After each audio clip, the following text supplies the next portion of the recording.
Muy buen día para todos.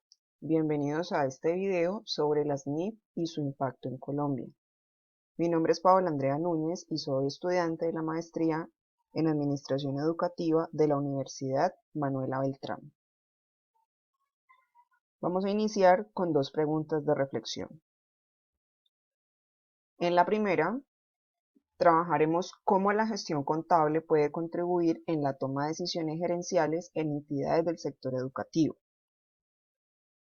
Pues bien, es sabido que la gestión contable contribuye a la toma de decisiones dentro de todas las organizaciones. El cómo se relaciona no solamente con la generación de los estados financieros, sino también con el análisis de estos, a partir de aspectos como variaciones que se presentan año a año en sus componentes, ya sean activos, pasivos, ingresos, flujo de efectivo, etc., y de las razones o indicadores financieros como liquidez, endeudamiento, rentabilidad. Incluso se tienen en cuenta otras variables relacionadas con los entornos que ponen en contexto la situación de la empresa y las posibilidades con las que ésta cuenta en el presente o en un futuro cercano, como el económico, en donde, por ejemplo, se puede analizar el Producto Interno Bruto, el desempleo, las tasas de interés, las tasas de cambio y la inflación. Los entornos sociales, los culturales, el demográfico relacionado como por ejemplo con el crecimiento de la población, el político o las políticas por ejemplo ambientales, entre otras.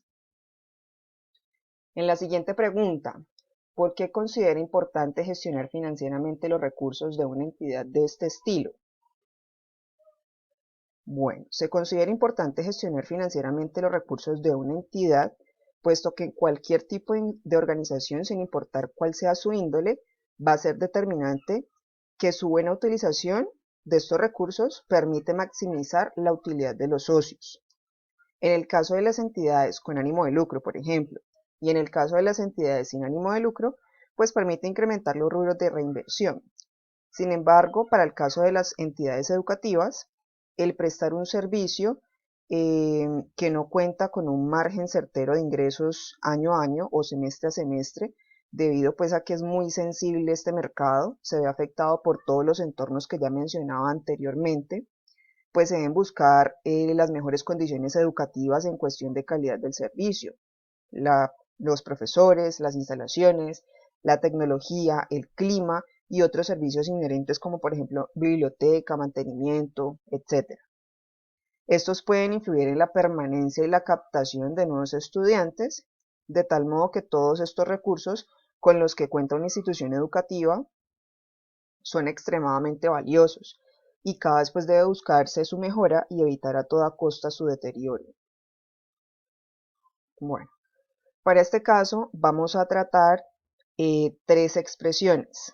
Vamos a tratar tres expresiones y les voy a dar mi postura acerca de ello. En la primera expresión está la evolución histórica de la contabilidad ha sido un proceso estático en el tiempo, esto porque se ha mantenido un mismo cuerpo normativo para el reconocimiento de las transacciones económicas.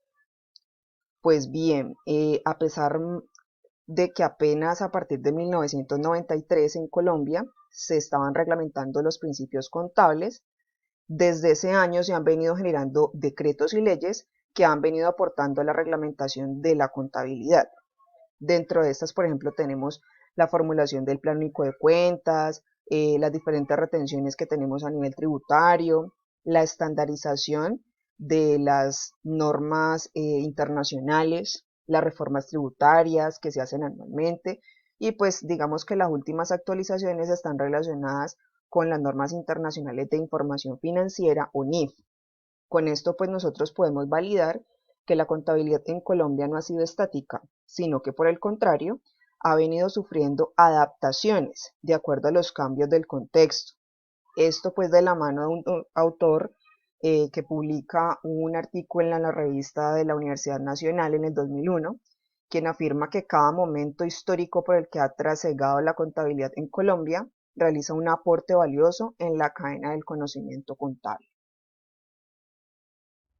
En la segunda expresión dice que las NIF encontramos los estándares de información financiera que se aplicarán en Colombia a partir del 2015.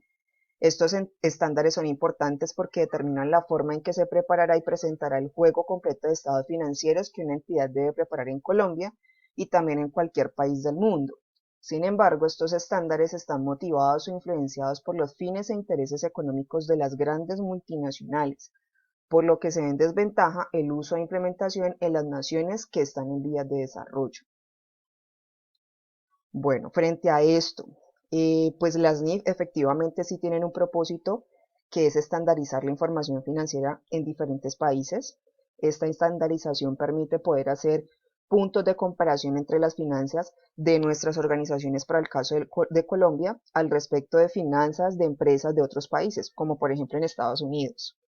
Claramente, pues cuando se realizan estas comparaciones, siempre nos vamos a ver en desventaja, ya que para este ejemplo preciso que les pongo de Estados Unidos, pues nuestra moneda tiene menor poder adquisitivo, por ejemplo, que el dólar americano. Entonces uno podría preguntarse, ¿cuál sería entonces el sentido de comparar si ciertamente ya sabemos que nos encontramos en desventaja?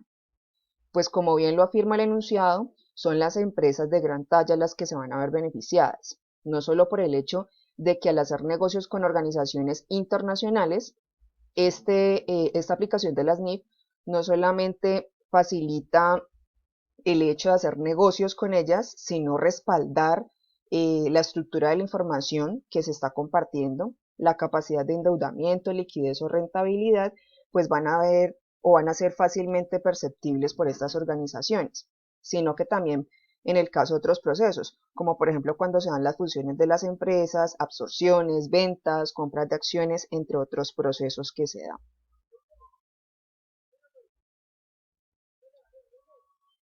En el caso, por ejemplo, de las organizaciones de régimen simplificado, las pequeñas y medianas empresas, como lo menciona Fajardo en el 2017, esta estandarización podría significar incrementos de costos en capacitación para este tipo de empresas, asesoría contable, o incluso se podría pensar que podrían estar supeditados al conocimiento de sus contadores o asesores para la toma de decisiones, perdiendo de alguna manera pues la capacidad que tienen de decisión ante los asuntos de su propia empresa, lo cual pues más adelante podría perjudicarlos a nivel legal o económico.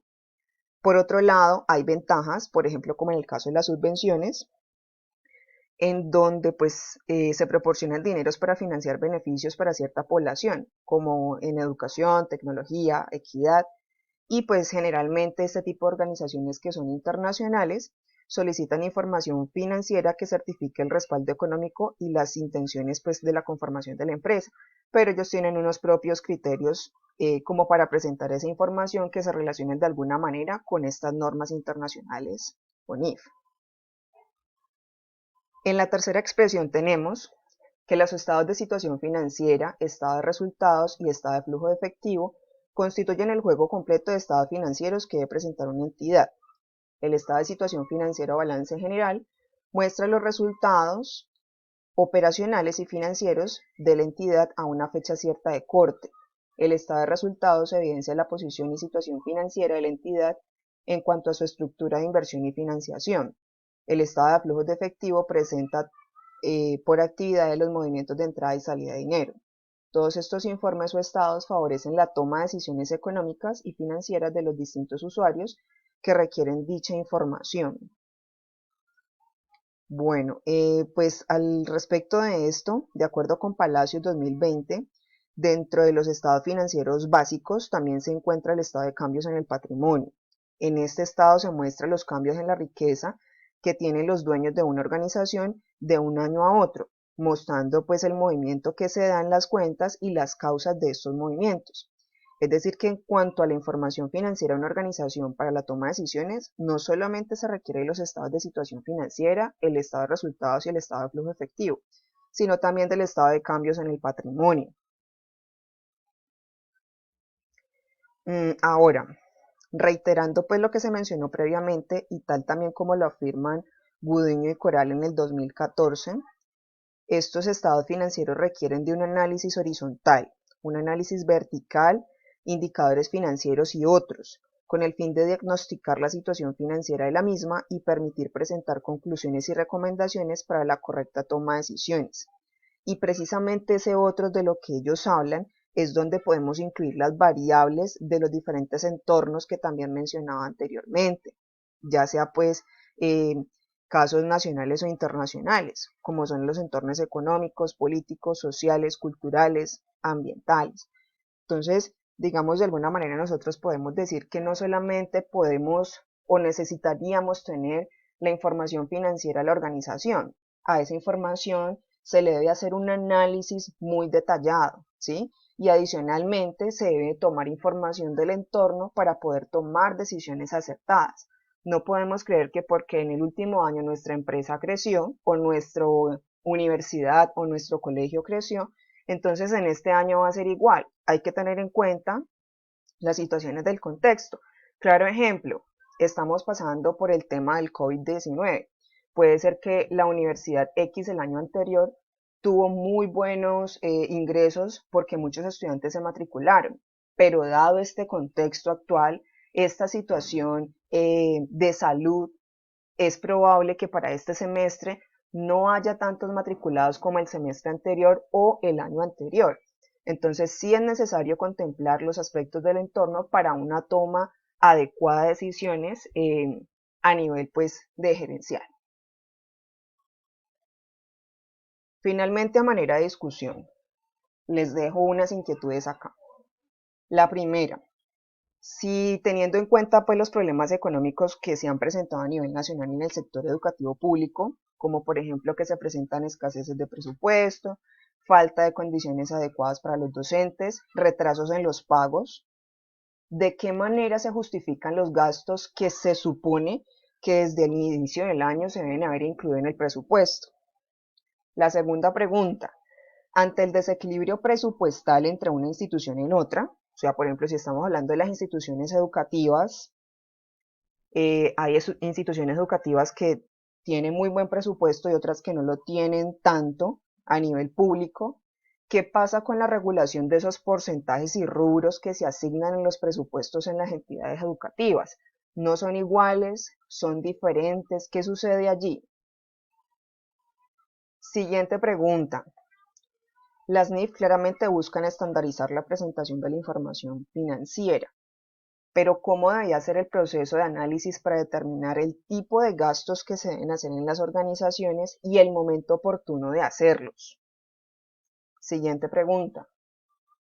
Teniendo en cuenta que dentro del marco de las NIF se permite establecer un criterio y tomar ciertas decisiones sobre cómo clasificar la información que se va a presentar en los estados, ¿no se prestaría esto para mostrar y organizar la información financiera a conveniencia de las empresas?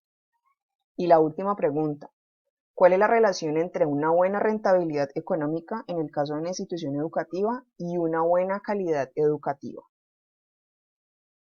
Bueno, aquí tenemos las referencias bibliográficas para esta presentación. Citamos a Fajardo Cortés, a Gudiño Coral, Palacio Sánchez y Sierra González.